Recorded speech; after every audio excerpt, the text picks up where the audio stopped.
Welcome to week 4 of Michigan Elite Hockey Young Guns. I'm Reiner Dosich, joined by Sean Masson. We got 2 games coming up on the slate for you today. Right now on the ice, it's Team Miller in the white jerseys on the left side of your screen, taking on Team Morgan in the light blue unis on the right side of your screen. Starting goaltenders brought to you by a sponsor to be in the future. We got number 30 in the light blue for Team Morgan, Jacob Sherbati. And in the net that you see on your screen right now, number 32, Hunter Clark out of Flint Powers High School. And we are underway here at the Big Coffee Ice Cube of Brighton. Both teams right now rocking a 1-2 record. And these 2 teams met in the first week. It was Team Morgan taking that game 5-4. We'll get into that a little bit later on in our day. But welcome to the broadcast. Thank you so much for joining us here from all of our MEH employees and skaters. We're going to have a good game. I'm calling it right here as Jake Dumas skates into the offensive zone. Tries to put one on net. That one's blocked out in front by Kiro. Kiro starting the game on defense, as well as number 16, Jackson Leiter for Team Miller. That one going just offside, so we'll have our first stoppage in play with just about 45 seconds gone in this one. Yeah, I think the story today, especially on the side, I want to look at Team Morgan is supporting their goaltenders. Reese Hutchinson was fantastic when he came into the game last time out, but of course they were out-dueled by Silas Berner. They got to do better supporting their goaltenders. They still, despite 4 goals against, made a combined 40 saves. Here's a chance for Team Morgan. Once again, Team Morgan in the blue, Team Miller in the white. I'll probably repeat that about 5-10 times just to get it into your brains, because why not? So that one's sent around the back dasher. Dumas with it once more, back to the point. Nice spinning move there. Creeping in, fanning on the shot was Luke Weaver. Weaver gets it right back at the blue line. Good heads-up play by him. He'll take a body into the boards and keep going. Couple men open in front. The seam pass can't get there. It's picked off, and it's finally sent to center ice. Once again, into the Team Miller end. Chasing that one back is Evan Cyganski for his squad. He'll whip it around the boards near side. JT House picking it up. Pushing that puck forward to McDonald. McDonald's pass picked off. Jack Johnson wanted that one with his speed. Couldn't get it. Goes back the other way.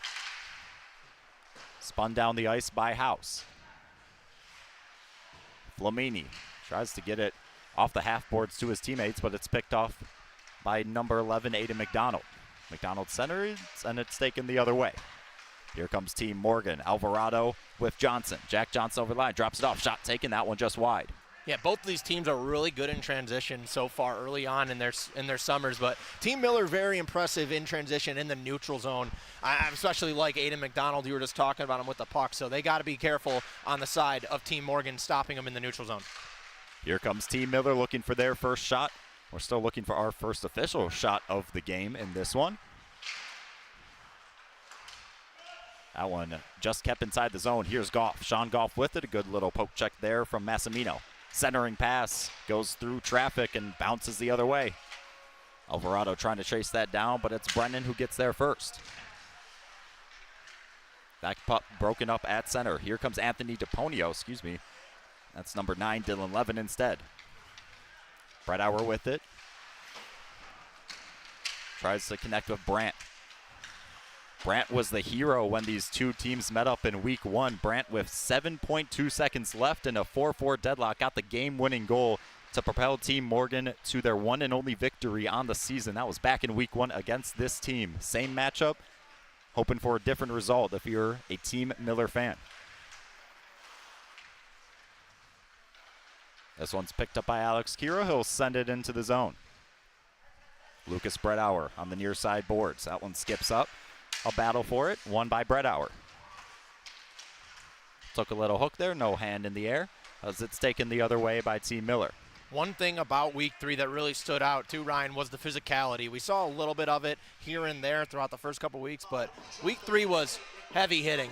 There was a tension on the ice, and it was weird because that wasn't rematch week just yet, but my goodness, was there hitting, and my goodness, those teams just felt like it didn't feel like a summer hockey league, if that can kind of make sense. I've had the pleasure of, a couple years ago I called a couple games here. Last year I called a bunch, and then now I'm back for, I guess, a year 3, if you want to call it that. This league has gotten more competitive. It's meant more year by year, and you could tell the players this year it's not just a let's have fun, let's keep the rust off, let's meet some new players, get some new eyes.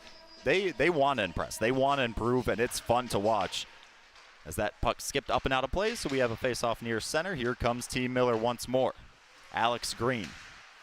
Now there was kind of a shot that slipped onto the net, I should say a pass, so I'm still calling it 0-0 shots in this one.